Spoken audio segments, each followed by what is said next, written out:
আমরা প্রথম গিয়েছিলাম চীন দেশে গোসল করার জন্য। 120 ফুট গভীরতা এই বলেন শান্তি।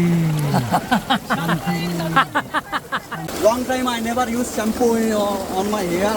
3 months I never use shampoo because I don't have money to. ইদানিং আনবিয়ারেবল গরম পড়েছে, মনে হচ্ছে যেন ফ্রিজের ভিতরে গিয়ে বসে থাকি। এই প্রচন্ড গরমে একটা কুল অ্যান্ড রিফ্রেশিং বাদ দিলে দারুণ হতো। আর যেই কথা সেই কাজ, আমরা সবাই মিলে প্ল্যান করলাম গ্রামের এক ফাঁকা মাঠে ডিপের পানিতে গোসল করব। চারপাশে সবুজ ধান খেত, ফাঁকা মাঠ আর গ্রামের ন্যাচারাল এনভায়রনমেন্ট। সত্যি বলতে এমন জায়গা আসলে মন জুড়িয়ে যায়। একসাথে এতজন বাইকে যাওয়া সম্ভব না, তাই 2 জন বাইক রাইড করলো আর বাকিরা একটা ইঞ্জিন ভ্যানে চড়ে রওনা দিলাম। তবে যাওয়ার আগে আমরা 2 জন বাইকে করে গিয়ে ডাবল চেক করে আসছিলাম ডিপটা চালু আছে কিনা। পৌঁছানোর পর সাথে করে আনা শুকনো কাপড়গুলো একপাশে রেখে সবাই ঝাঁপিয়ে পড়লাম ঠান্ডা পানিতে। প্রথম ধাক্কাতেই মনে হলো যেন শরীর জমে গেছে, কিন্তু কয়েক সেকেন্ডের মধ্যে রিফ্রেশিং ভাইবস আসতে লাগলো। পুরো শরীর ঠান্ডা হয়ে গেল আর আমরা সবাই ফুল অন মাস্তি মুডে চলে গেলাম। গোসলের মজা চলছিল নন স্টপ, কিন্তু হঠাৎ করে পানি আসা বন্ধ হয়ে গেল। কিছুক্ষণ পর জানতে পারলাম যিনি ডিপটি চালাচ্ছিলেন তিনি অসুস্থ, আর আমাদের চিৎকার চেঁচামেচিতে বিরক্ত হয়ে তিনি বন্ধ করে দিয়েছেন। আমরা হামবেলি তাকে রিকোয়েস্ট করলাম, বললাম যে অনেক দূর থেকে এসেছি শুধুমাত্র গোসলের জন্য, প্লিজ আবার চালু করে দিন। তিনি ফাইনালি আমাদের সাথে একমত হলেন এবং সত্য দিলেন,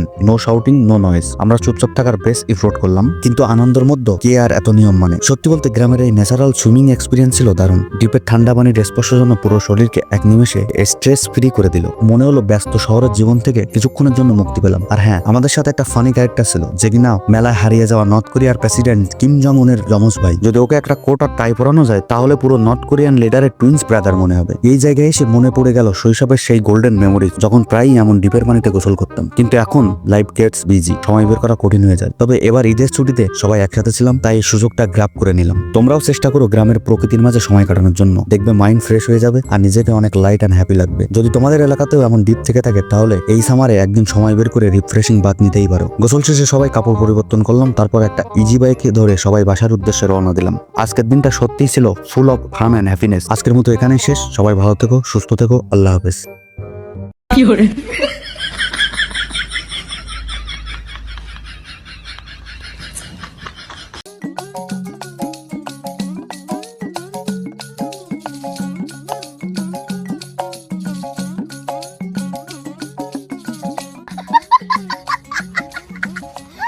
শরীর কেমন ভারী ভারী, বয়স আমার কুড়ি, বাউনা দেনে সট্টা মারলে উইটা জায়গা জুড়ি, পুরান চাইলে ভাজলে মুড়ি, পাকলে মজা তাল, বন্ধু মার চট্টা।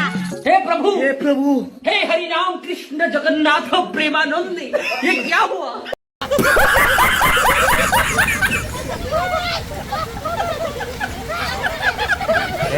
আস্তে আস্তে